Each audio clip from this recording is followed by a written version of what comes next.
as somebody who has gone through spiritual awakening, when you start to integrate this, the one thing that you'll also find is that you're a healer, right?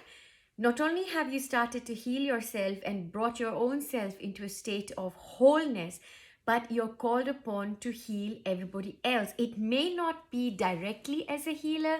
You may, in your presence, be exuding that healing ability. So wherever you go, you will pick up on things, which is why sometimes it'll drain you.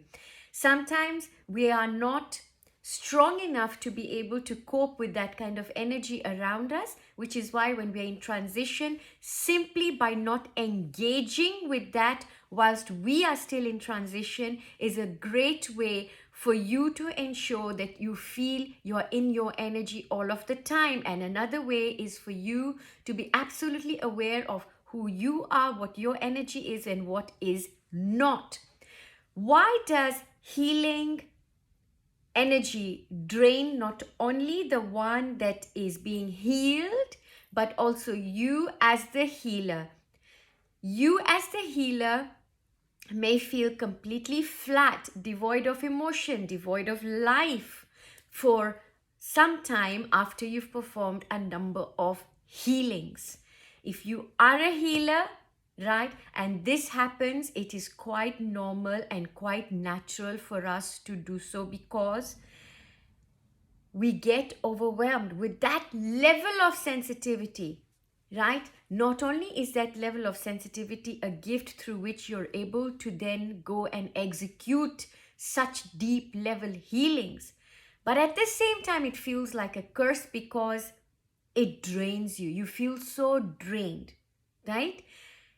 It is okay, because remember one thing, the one way of ensuring that you don't get that drained is for you to keep one, hydrated. Secondly, for you to try to channel the energy from up above as opposed to use your own energy, right? Now, what this means is when you are tapping into the infinite source to heal, when you're tapping into the infinite source to heal, at the end of the healings, you yourself will feel rejuvenated. Okay?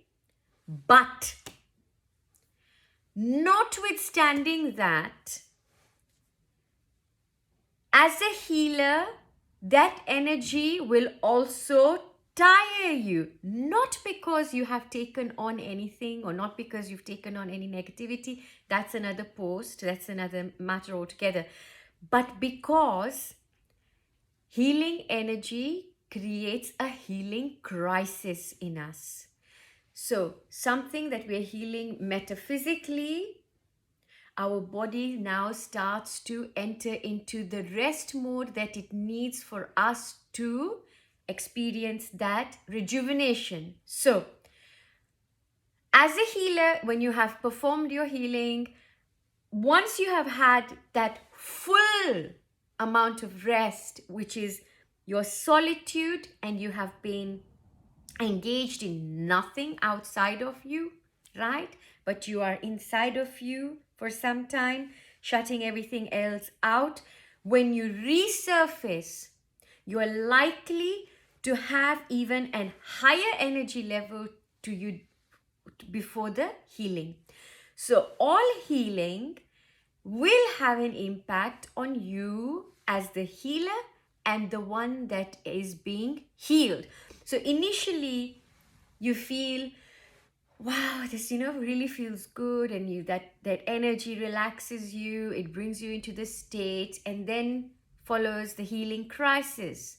Things start to come up on the surface for the one that has received the healing, and it takes time and a lot of healing work in order for us to slot everything into the right places for all of this. Because remember, every single experience will have morphed spirit to energy to matter. So to matter might be your illnesses, sicknesses, hormones, how it's manifesting, maybe a pain in your body, maybe something to do with whatever it is that you're manifesting in your life. So there'll be various things. So as you heal metaphysically, as you heal at that other level, it takes a while for us to then all of these other things to slot into place.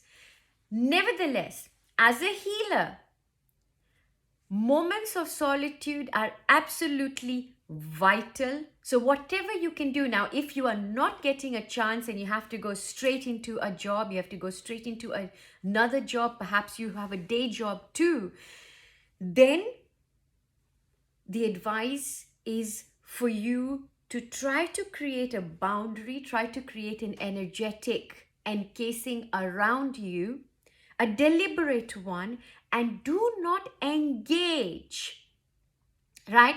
Do not engage means like you don't get involved in your conversations, you're not engaging deeply anyway, so you're not involved in what is happening, because at that time you're very, very vulnerable and you're already quite tired. Your body is already experiencing this release, and so you need some time to bring everything together. So a period of solitude is extremely vital for us to integrate any form of healing, as it is during a spiritual awakening process. So I cannot recommend enough moments of active solitude, and this is without any involvement in the virtual world either, and giving yourself an absolute time without anything, and you know, let your mind wander if it is going to let you have all these different thoughts. If you need to lie on the couch the whole 2 days or whole 3 days, then do it.